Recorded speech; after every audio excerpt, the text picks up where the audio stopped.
So I was just thinking, man, I wish everybody in the entire world on planet Earth, every human, every whatever, would embrace the cosmic perspective. It is really hot outside. My car has 0% AC. The compressor's not working. So you're going to see me sweat a lot in this video. But some of that sweat's going to be coming from the rage of humans not embracing the cosmic perspective. It's a perspective in which we are one, fitting neither above nor below, but within, because we all belong to the earth. Every single one of us came from the earth, came from stardust. Now, you don't have to be the biggest scientist in the world to acknowledge, hey, the sun exists. You don't have to be the biggest religious person in the world to acknowledge, hey, the moon exists. It's not just cheese. There is an entire universe outside of your perspective that is infinitely expanding. And we get so held down on our problems here that we think this is all there is. This not only is this not all there is, all that there is still expanding. So, that is a perspective that should change the way people think. You would assume, of course. Now with science and the ability to have phones in our hands and the fact that we have infinite knowledge in our grasp, we still are ignorant to the cosmic perspective. But with that little phone device that we have in our hands, it also leads to a lot of misinformation. You have to do your due diligence. Oh my God, I cannot say that word. Due diligence. Okay, hold on. Pause.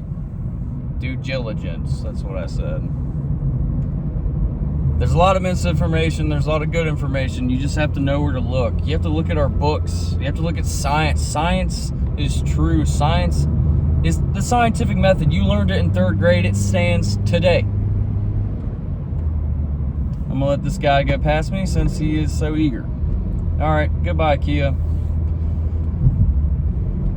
But I want our world leaders, our presidents, our dictators, the people in power who are so indulgent of their own vices, I want them to just pay attention to the universe and realize that all this bullcrap that we're all arguing and going to war about, money, status, power, all of it, it doesn't matter, okay?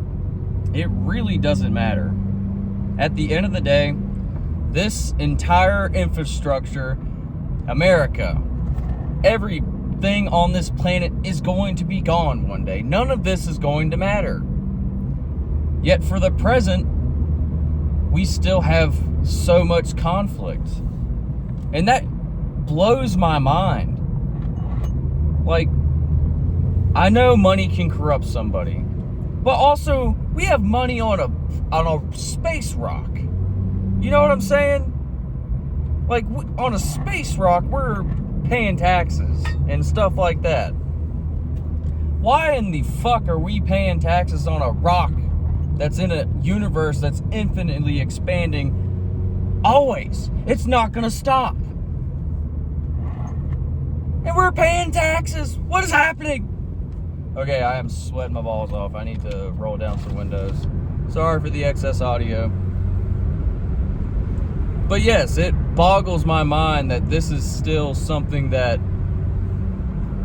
is not being preached more. I guess our world leaders seem to not know it. Like, oh, nuclear warfare. Oh, let's go to this country and invade them for oil or whatever.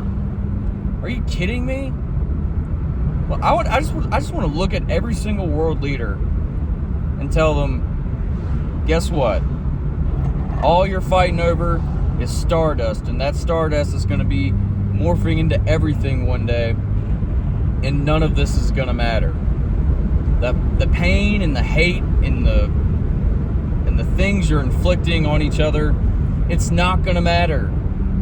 So why do it? Why go to war? We're on a space rock in a universe that's infinitely expanding.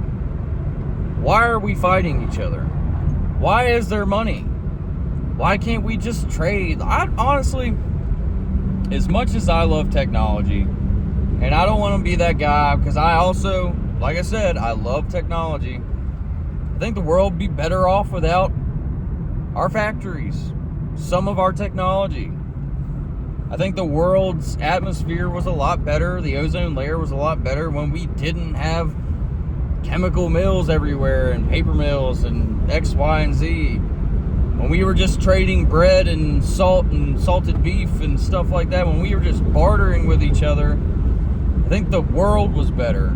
Of course, there was still conflict, but you know, if I say I don't like this guy, I didn't have to press a big red button and eliminate the entire problem, situation. It's just insane. You ever watch the movie Oppenheimer? That will put things in perspective for you. We should not be fighting each other, because none of us are making it out alive. We're all human beings. We are capable of greatness and great injustice as human beings. Some of us are awesome. Some of us are really, really not awesome. Pretty terrible people. But I feel like if everybody had the cosmic perspective, looking at the Earth and everything, the planets, the universe around the Earth, looking at it through the lens of that, I don't see how we could still be paying attention to our vices. I just don't understand. I don't understand. But also, it's human nature. Conflict. Ego. We've got to be the best. That means we've got to knock them down. I mean, it's just an endless cycle that will never stop. And that's crazy, man. It wouldn't matter. Alright, let's say you eliminate the human race and you leave a handful of humans. Conflict's still going to arise. It's not going to change. All these drastic measures people take to make change. And it gets scary when you give somebody with a huge ego and a huge amount of power who thinks that they can make that change. I think no matter what happens, conflict is going to arise. That's why I really, really like, sidebar here, I really, really like Attack on Titan. It's probably my favorite anime, probably my favorite show ever. At the end of Attack on Titan, after the rumbling and Aaron's passing, spoiler warning, it shows everything happening in the future in paradise, parody or whatever. And the conflict doesn't stop over time. It repeats itself. Even as technology raises, it repeats itself.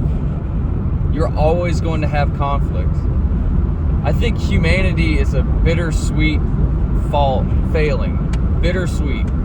Capable of so much good and also capable of so much bad.